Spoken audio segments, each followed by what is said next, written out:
but are the training wheels still on? It better be for me.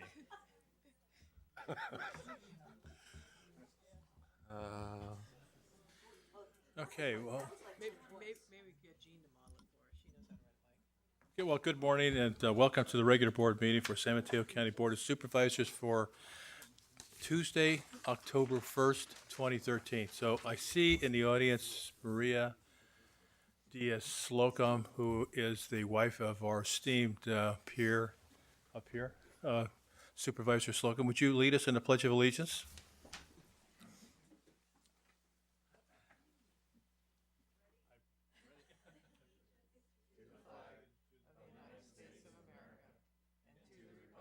For which it stands, one nation, under God, indivisible, with liberty and justice for all. Roll call, please.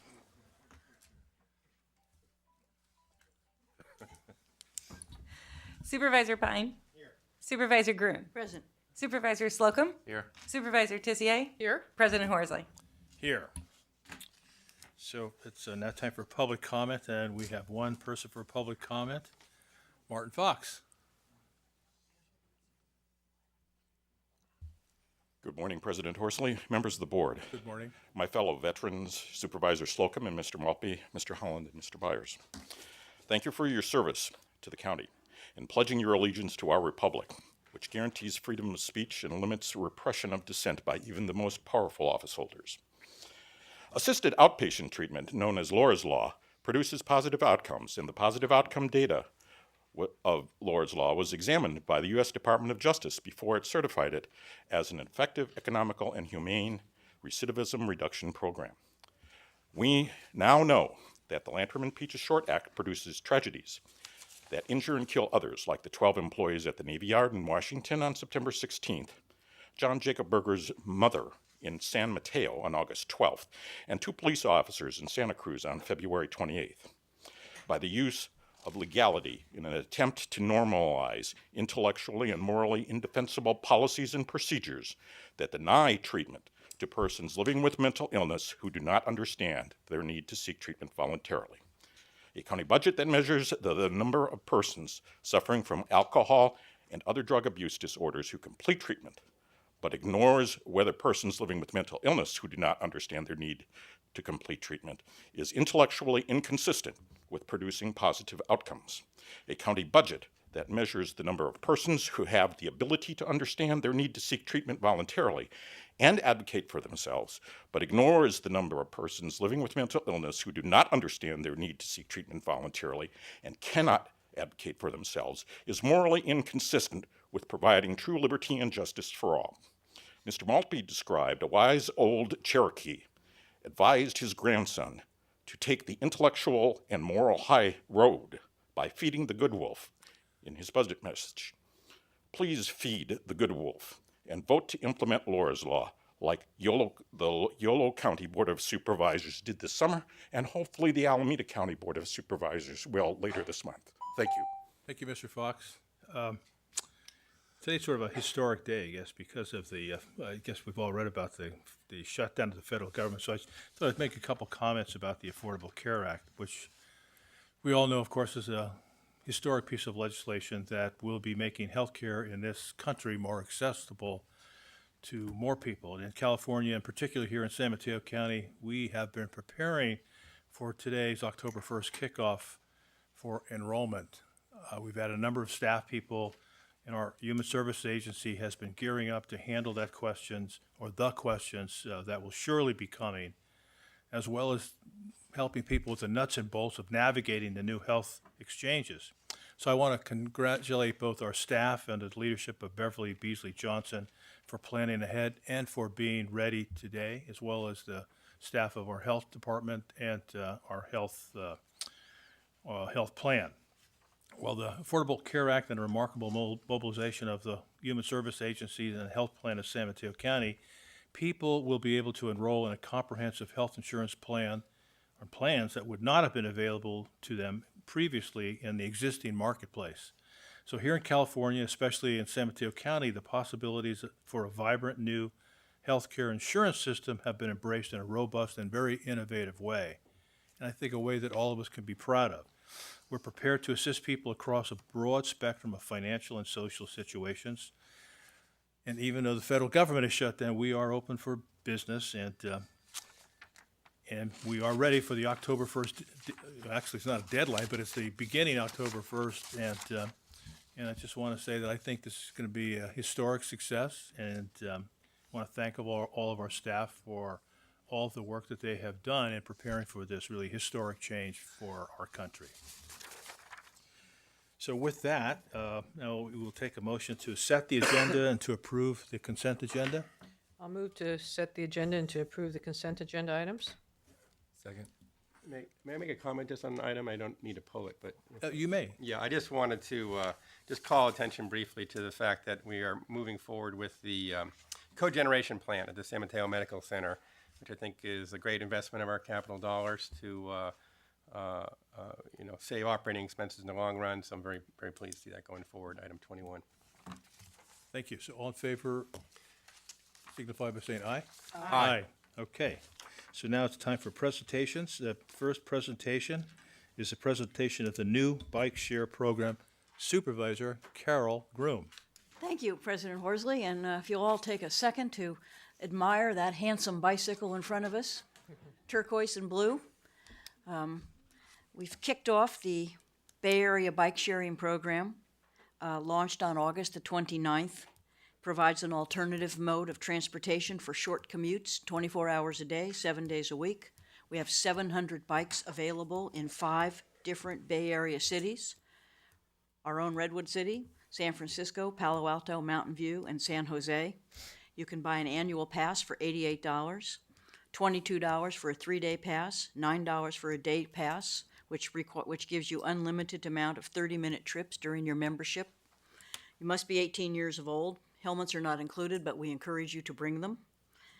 So far, since this kicked off, there have been 21,138 trips in the new bike sharing system.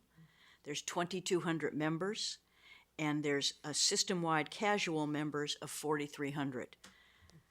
Benefits, obviously, of a bike sharing program: reduce gas emissions. According to the Bay Area Air Quality Management District, the transportation sector accounts for more than 50% of the Bay Area's air pollution overall. This provides an affordable and healthy alternative for short-distance bike commutes. It reduces motor vehicle traffic. It frees users who need to bring their bicycles on board public transit, and it provides alternative to driving, parking in busy downtown areas. And this is a great collaborative program between the Metropolitan Transportation Commission, the Transportation Authority of San Mateo County, and the Bay Area Air Quality Management District. So now we have a short video to show to see how this will all work.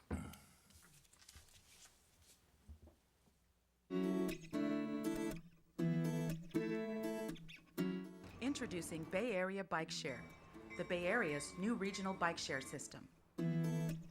Ride one of our 700 bikes anytime, day or night, at 70 locations in San Francisco, Redwood City, Palo Alto, Mountain View, and San Jose. Bay Area Bike Share is easy to use and inexpensive. You have access to the entire system with a one-day membership for $9 or an annual membership for only $88. Here's how it works. Visit any Bay Area Bike Share station and follow these simple steps. If you're a new customer, go to a bike share kiosk, pay with your credit card, and print your passcode. Annual members can skip the kiosk by using their Bay Area Bike Share membership key. Once you have paid, grab a bike and ride it anywhere. Take as many free 30-minute trips as you want during your membership. For trips over 30 minutes, overtime fees apply. Our 7-speed bikes can adjust to riders of almost any height and provide a safe, smooth ride on even the steepest hills. Remember to always follow the rules of the road. Don't forget to walk your bike on sidewalks, and always wear a helmet. End your ride by returning your bike at any of the stations around town. For more information, go to bayareabikeshare.com. Bay Area Bike Share. Ride, return, repeat. So So please take advantage of this wonderful service that we've now put in place. It's not a new program, but it's new to San Mateo County and it's new to the Bay Area. And we hope that these numbers will double and triple and that everybody will have safe commutes. So, and it really is a good-looking bicycle. Thank you, Mr. President. So we're not going to take a spin around the chambers? I was going to, but... No, we don't want to do that. I thought it would be better not to. Oh, thanks. Thanks for that presentation. Next is a presentation of a resolution honoring Christina Thorson for her years of service to the Redwood City Library. Supervisor Warren Slocum. Thank you, Mr. President. First, let me begin by asking for a resolution to approve the resolution honoring Christina Thorson for her years of service to the Redwood City Public Library. So moved. Second. All in favor? Yes. Aye. I should also say, Mr. President, that I think it's tomorrow is Maria's birthday. Happy birthday. So tomorrow. happy birthday to Maria. It's tomorrow, right? Just Tomorrow, kidding. right. Whatever points you earned, you just lost. Yeah, I'm going to read about this in the magazine, Can This Marriage Be Saved? So I've known Christina Thorson for a while. In fact, many years ago, I can recall helping to design one of her program's superheroes. I think it was a logo, if I'm not mistaken, where they all dressed up in capes to encourage kids to read. But Christina was known as the rock star of the North Fair Oaks Library, and she was known by the folks that used the library as Christina La Divina, which translated basically says that Christina is a saint. Did I get that right? And you could always tell in the library at North Fair Oaks when one of her programs was going on because literally the library would fill with kids and it was like Paul McCartney was coming. Kids would be screaming. It was really an incredible sight. And the kids would just go crazy for Christina. And she had some magical quality where she just connected with kids. And Supervisor Groom, long before there was the big lift, Christina was out there doing the work of instilling reading and the love of reading in children, of course in association with the library. And she increased literacy in both English and Spanish for those kids at the Redwood City Library and the North Fair Oaks Library. One of the things that she started was called Kinder Super Saturday, which was a family open house that was designed to support the San Mateo County goals of every kindergartner should have a library card. And she piloted excuse me, that program at the North Fair Oaks Library. And all the kids, all the children's librarians dressed up as superheroes. And Maria and her colleagues made these capes and these costumes, and we designed this little logo for the kids. And kindergartners and their parents were invited to the library on this special day.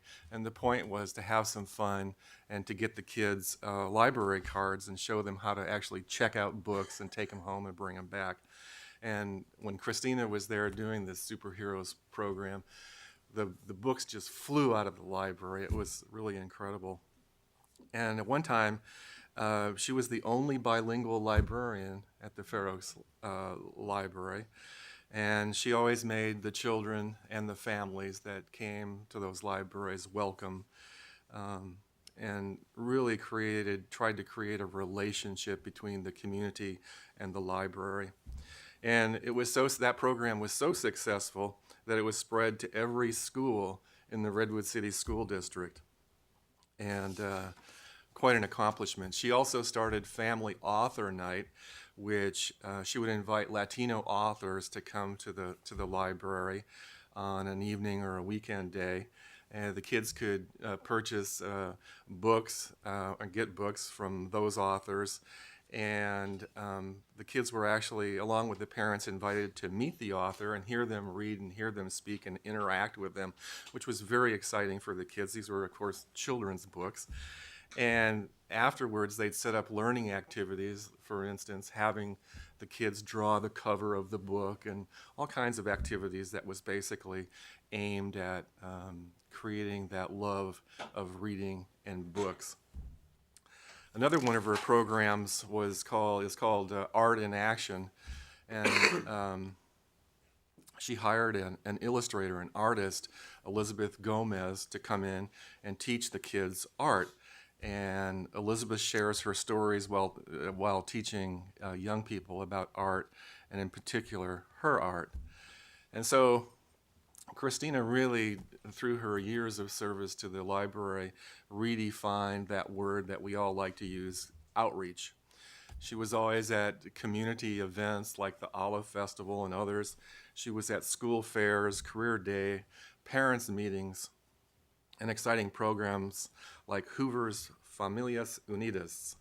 And she would come up with all these ideas. She was an idea factory to try to inspire these young kids to read and to love books. And so it gives me a great honor this morning to present this resolution on behalf of my colleagues to Christina. And I know there are a lot of people here from the Redwood City Library System who want to share a few words about Christina. But I was hopeful that we could all, at this time, come up to the front, have our picture taken. We'll give Christina the resolution, and then maybe you could sit in the front row and just, as your name is called out by President Horsley, say a few words about Christina. Does that sound okay? Okay.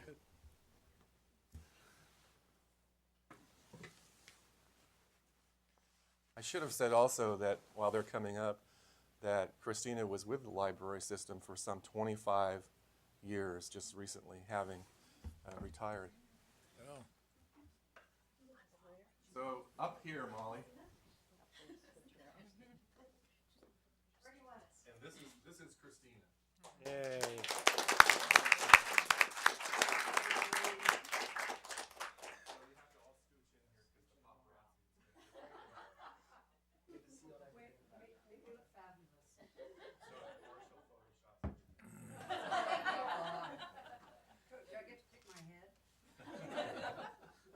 I'll get in a little bit closer, sorry.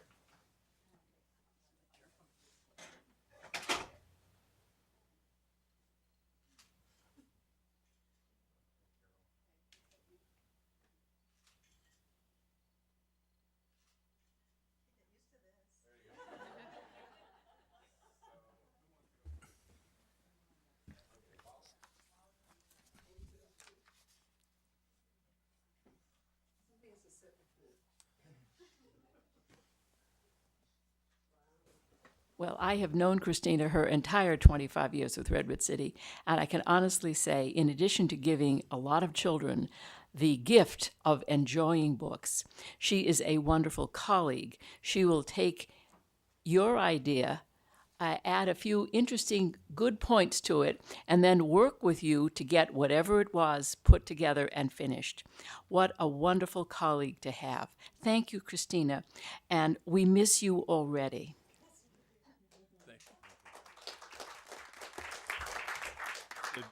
Jackie Averill, and then Maria Slocum Diaz, or Diaz Slocum.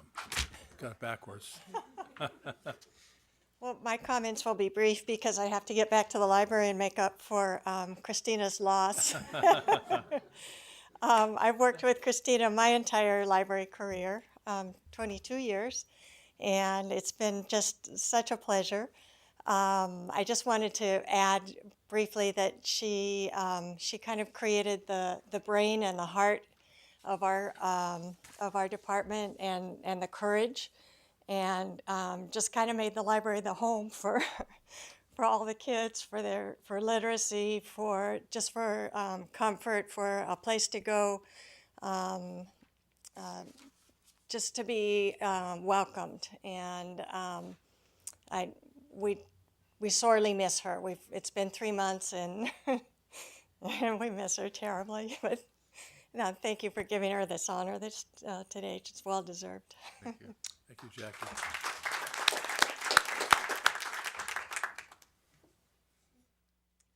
President Horsley, Supervisors, I want to personally thank you for having Christina here today.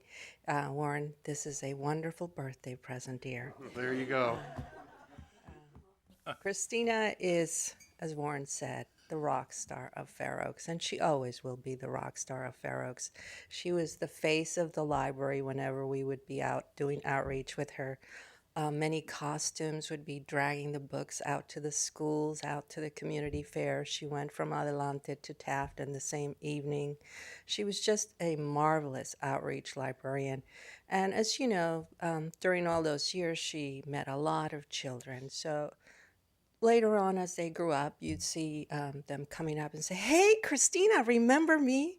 And with her usual smile, she would say, "Hey, it's you! How are you?" That would make So, the day. you know, it's like instead of saying, "Well, not really," and, you know, but she just had this magic of storytelling, and it's been sorely missed. As Jackie said, the rest of us have tried, but there was just something special. She's a professional, you know. I grew up mainly in the adult services area and had to make that transition. So she was a very wonderful mentor to me, teaching me all her skills. But even today, I try, Christina, but I just can't make those sparks fly off my head and all those things you did. So thank you for recognizing her today. And she has, as we said, made a tremendous contribution to the children of Redwood City and North Fair Oaks. So thank you. Thank you, Maria. Christina, would you like to say anything? You don't have to, but if you would like to. Do some of the voices. Oh, yeah, do some of the voices. Does anybody want to hear the story of the hairy toe? Yes. No. I am so completely honored. I am blown away. This means an awful lot to me. I had a job I loved with a community I grew to adore, and I had partners in the schools that made it possible for me to make any kind of small contribution. And as you can see, my colleagues are completely awesome. And they're toiling away in the salt mines. I got to retire on top of it, and now I get recognition and a proclamation. I am truly humbled and a very lucky person. Thank you all so much for this honor, Maria. Thank you. Thank you, Christina.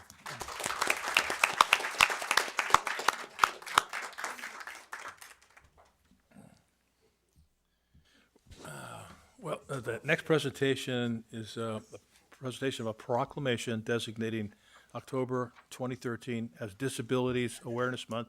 Supervisor Carol Groom. Thank you, Mr. President. October is Disability Awareness Month. There are over 56 million Americans with disabilities, and about 140,000 of those are residents of San Mateo County. This marks the 23rd year since the passage of the landmark civil rights legislation, the Americans with Disability Act of 1990. And as you all know, we have a very strong and active Commission on Disabilities in San Mateo County. Many of them are here today. I'm sure that the chairman of the commission will introduce them.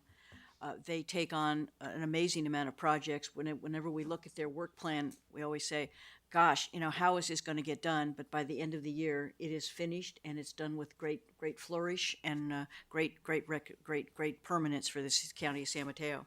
So I would like to introduce to you this year's chairman of the Commission on Disabilities, Scott Seiner, and present a proclamation of which I will make a motion. Second. All in favor? Aye.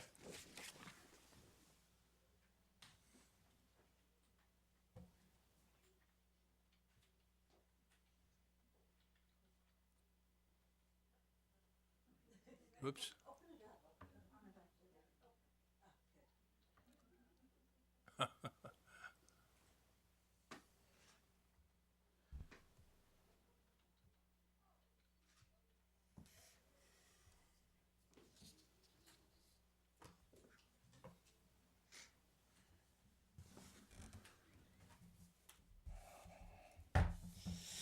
Wow. It's been another year. Wow.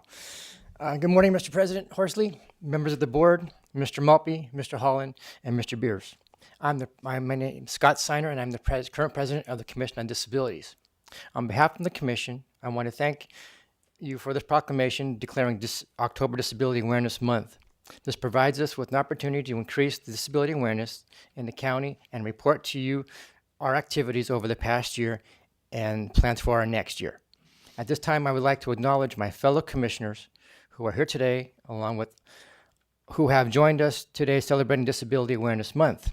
We also have members of the Commission on Aging who are here to support our cause. So if you would raise your hand so we can be acknowledged. Thank you.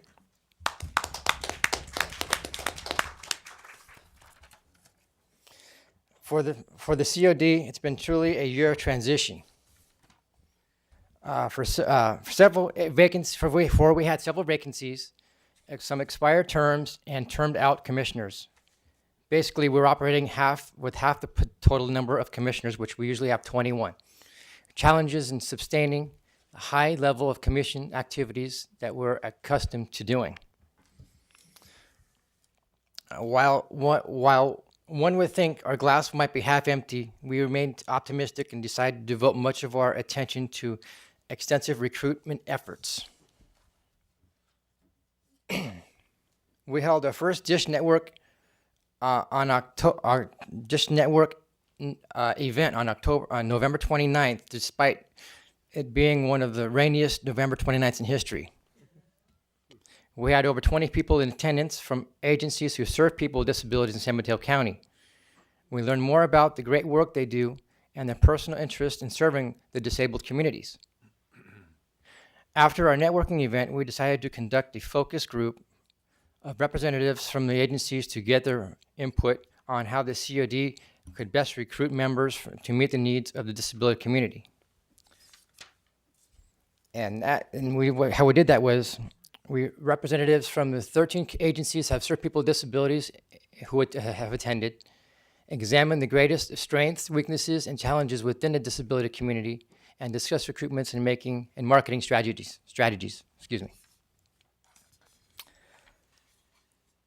To broaden our outreach to the community, we held an open house in conjunction with our April general meeting. We had the largest audience ever in attendance at a general meeting. Our guests learned more about the CD and what we do. As a result of our efforts and with your support, on July 23rd, our board has appointed 7 new commissioners this past week, and we had our COD presentation and our new 7 commissioners officially sworn in and ready to hit the ground running and with full steam ahead.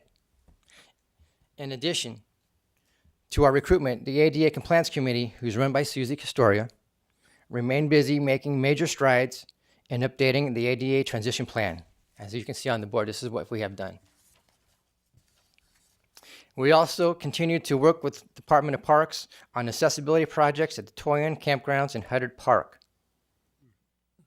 The COD also continues to work with the Elections Office on our Feel the Power of the Disability Vote campaign to register people with disabilities to vote. This month, we'll be holding our 11th annual art showcase in the Caldwell Galleries, which is here in this building from October 1st to October 22nd. You are all cordially invited to view the exhibits and attend the artist reception and silent auction on October 22nd from 5 to 7:30 here in this building. On the 3rd annual car show was held on September 21st at the Millbrae Orchard Supply hardware store. It would have been better to have it called the car wash.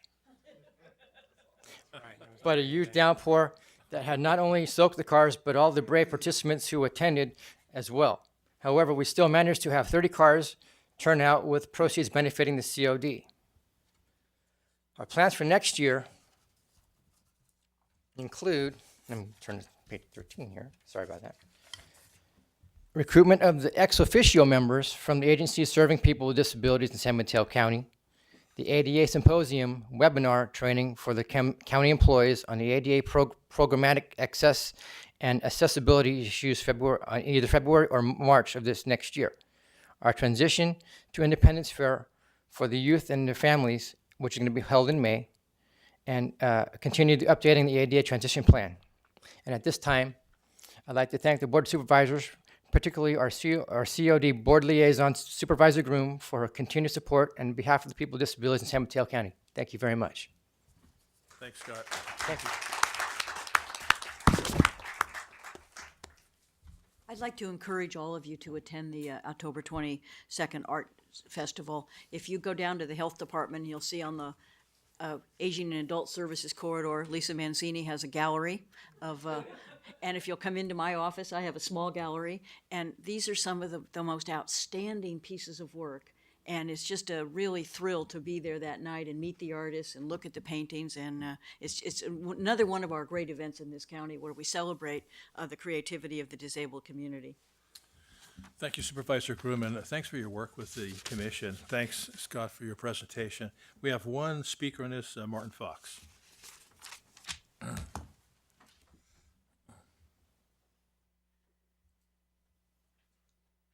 Good morning again, President Horsley, members of the board, my fellow veterans, Mr. Holland and Mr. Byers, and members of the Commission on Disabilities.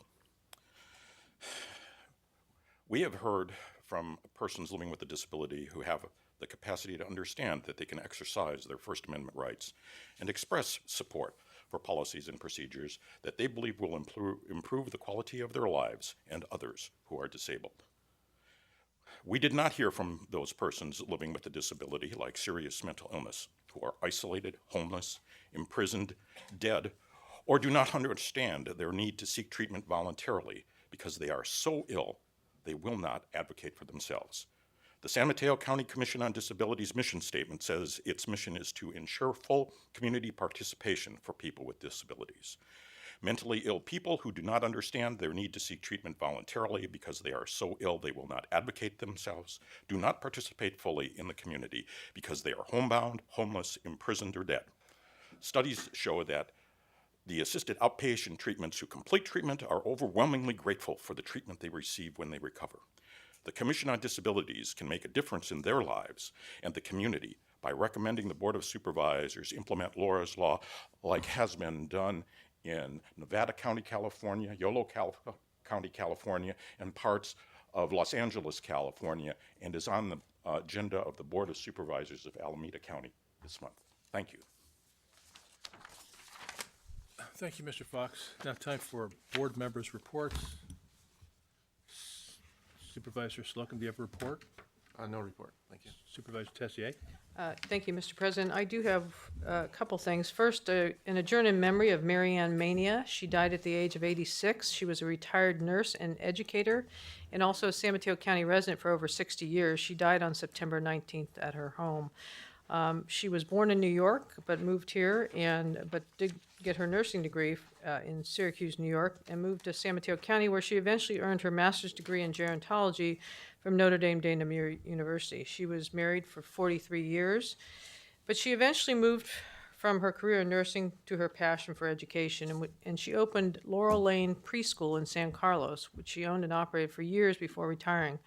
However, once she retired, she didn't stop being active. She served as a senior senator representing the San Mateo County on the California Senior Legislature.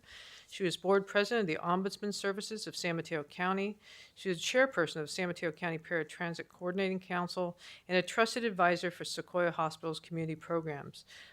She will be sorely missed by the community. Many of us knew her working with Aging and Adult Services and the Ombudsman program and all. She was always very visible and always very, very active.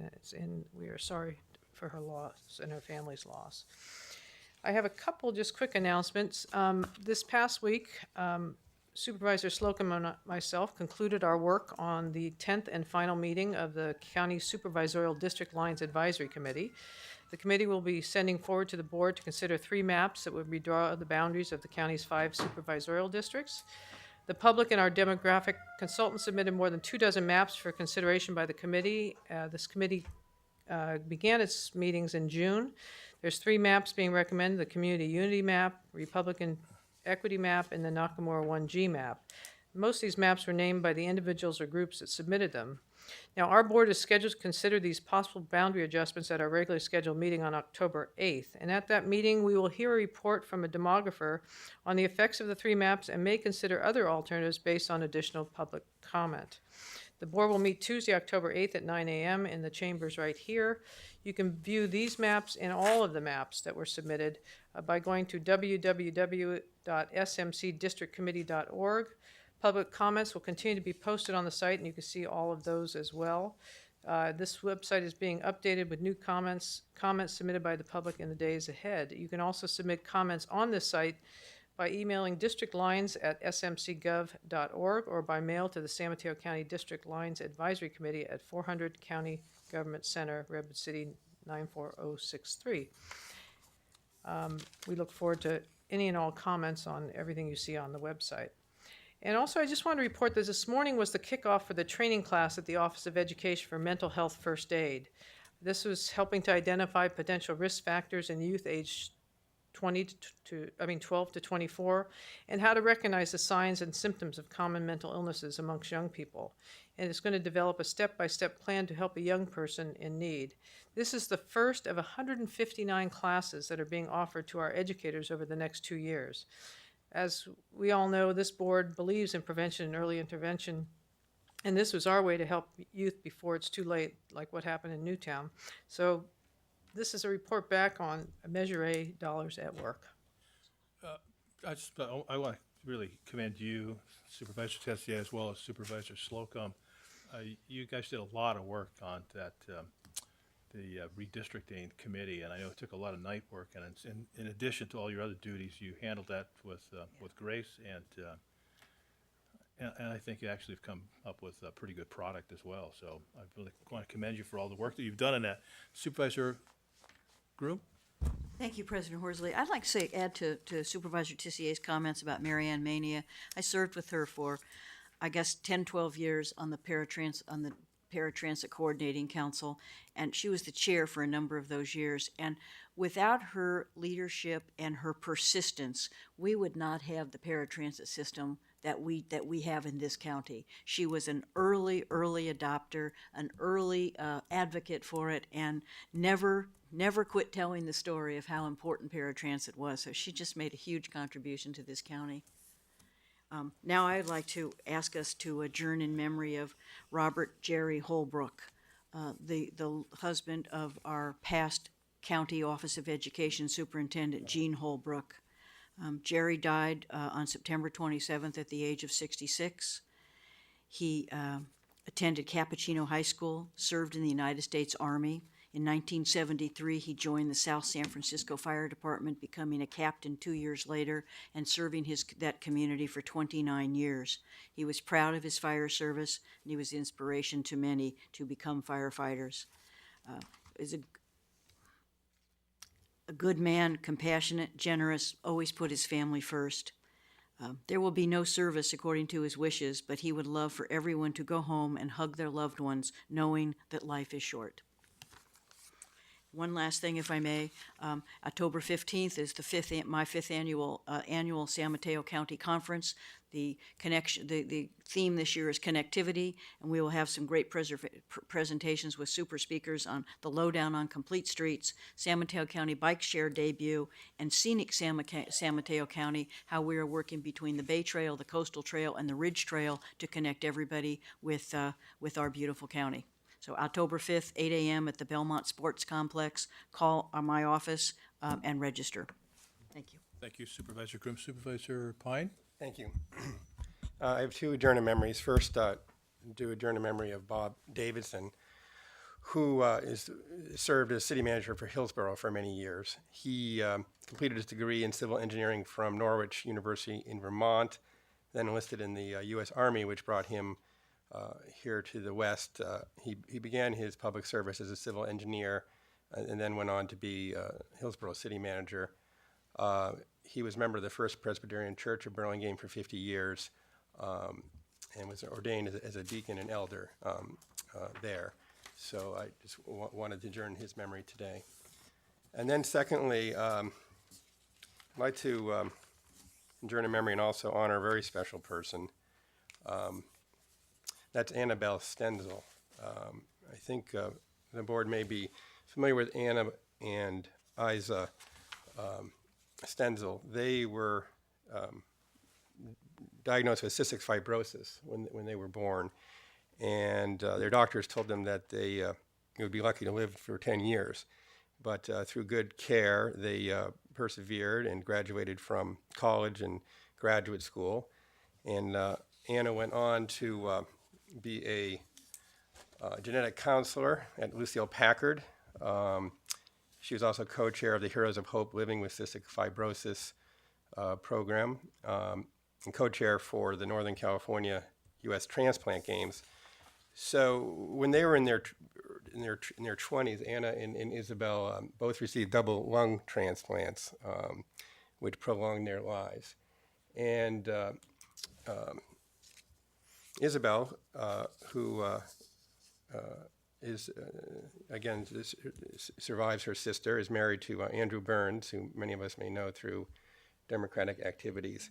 And remarkably, I mean, this trio is a remarkable group of people. And Anna and Isabel, with the help of Andrew and many others, they wrote a memoir called The Power of Two, a twin's triumph over cystic fibrosis.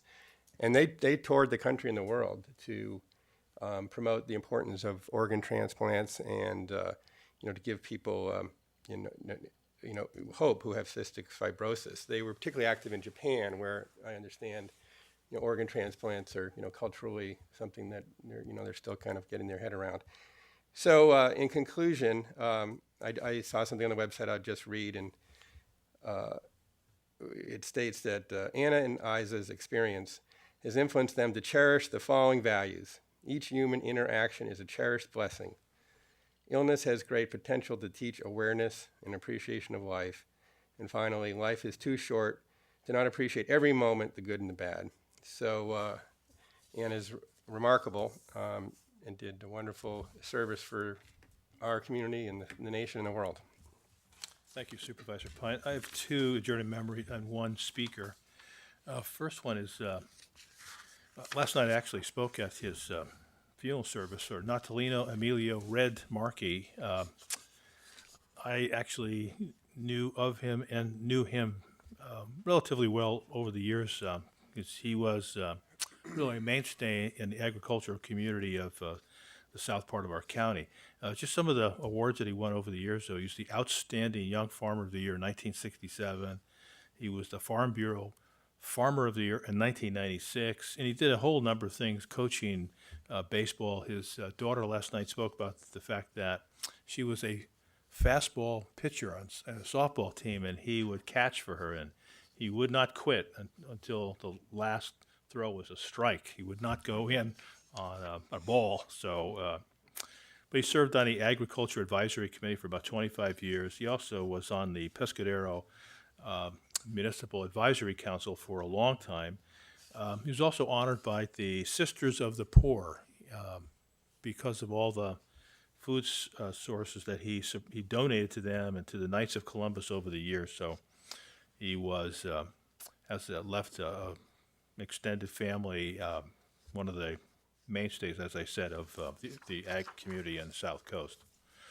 The other is a journal memory of Pete Hughes. He was a founding member of the Peninsula Sunrise Rotary Club, and actually was a longtime Rotarian with me in Redwood City. He passed away and actually September 15th after a relatively short illness. He was born in Minneapolis, Minnesota. Parents were immigrants, while his father ended up serving in the Normandy invasion. He played football. He actually had a scholarship to McAllister College in St. Paul, and then he entered the Navy, ended up leaving the Navy as a full lieutenant. So he arrived in Redwood City, and he found this was a town of his dreams, and he did a lot of stuff in Redwood City. He founded Used Plastic Corporation, became the best in the world at plastic thermopressure forming. He actually had a partnership of people in Shanghai, China, many years ago. He was a very successful man in free and private enterprise. He retired in 1990. But that didn't mean he stopped working. He was active in civic organizations, Rotary, Peninsula Celebration Association, Chamber of Commerce, Casa de Redwood, the Police Activities League, Youth Sport Team, St. Pius. One of the things that I thought that I remember him best at has to do with Pete's House or Pete's Place, and it's Kainos. It's for adults with disabilities or developmentally disabilities. It was his idea to do it, and he was the one that really founded it and essentially paid for it. The funny thing is he was named to the Bay Area Plastic Hall of Fame. Kind of a funny thing.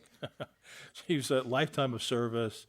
I also remember I used to go to the Casa de Redwood with him and his wife Jenny, because he would cook, they would have spaghetti dinners for the seniors. So all of us Rotarians would come and serve and eat and serve a little glass of wine. Don't give him too much wine.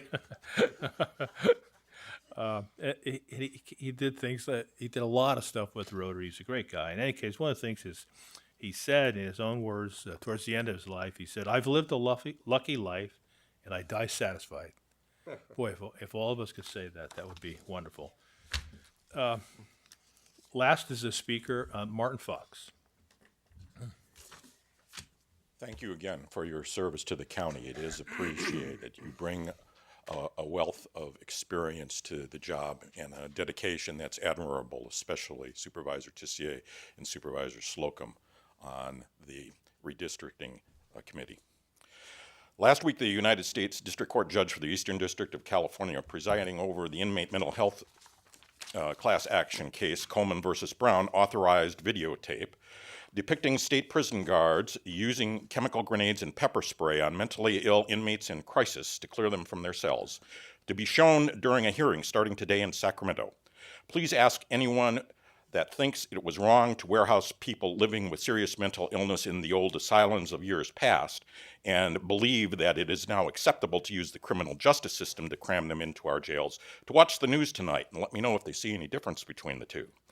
The Mental Health Association of Alameda County is hosting a presentation by Nevada County's presiding judge, behavioral health services director, and assisted outpatient treatment program director about Laura's Law practices and procedures at the California Ballroom, 1736 Franklin Street in Oakland, tomorrow, Wednesday, October 2nd, from 2 to 5 p.m. The Alameda County Board of Supervisors Health Committee will consider the recommendation of the chief of Alameda County's Health Service Agency to implement a Laura's Law pilot program during its meeting in the board chambers at 1221 Oak Street in Oakland on Monday, October 28th, starting at 9:30 a.m. CORA is holding its first annual Domestic Violence Awareness Month luncheon at the Marriott Hotel in Burlingame on Thursday, October 17th, starting at 11:30. The guest speaker is Leslie Morgan Steiner, the author of Crazy Love. Marine Corps muster is taking place at the Palo Alto Department of Veterans Affairs Healthcare System on Saturday, October 26th at 8 a.m. A veterans-owned business, the Warfighter Brewing Company, at 360 Industrial Road in San Carlos, is holding its grand opening the day before Veterans Day, Sunday, November 10th. Thank you. Thank you, Mr. Fox. Supervisor Pine? Yeah, I just had a comment, Marty, if I may address you for just a second. You know, at each of our meetings, we provide time for you to make your points about Laura's Law, which you typically do 3 or 4 times a meeting, 2 or 3, 4 times. But one thing I would ask you to consider is when we're celebrating someone like we did today with the Commission on Disabilities, which is really a celebratory moment, it's very special for the people to come here and receive some recognition from us. You know, if you could defer, you know, making your point at that time, just because it really dampens it dampens what, you know, the kind of the special time we're trying to create for these folks. And there are all these other times in the meeting, like now, where you make your point. So I would just ask you to try to think about those people who are, you know, coming here to be recognized for something that's important to them, and it diminishes the experience for them and everyone in the room. So, you know, and I'm not saying you shouldn't come and speak, but I just ask you to think about the impact you're having, not on us, but on these people. It's very special for them to come here, and I've seen it happen 3 or 4 times when it's kind of a celebratory, inspiring situation, and it gets dampened down, and I just don't think it's not helpful. I would just ask you to consider that. I would be happy to discuss it with you in private at any time. Thank you. Thank you, Mr. Fox. Thank you, Supervisor Pine. We'll now adjourn to closed session.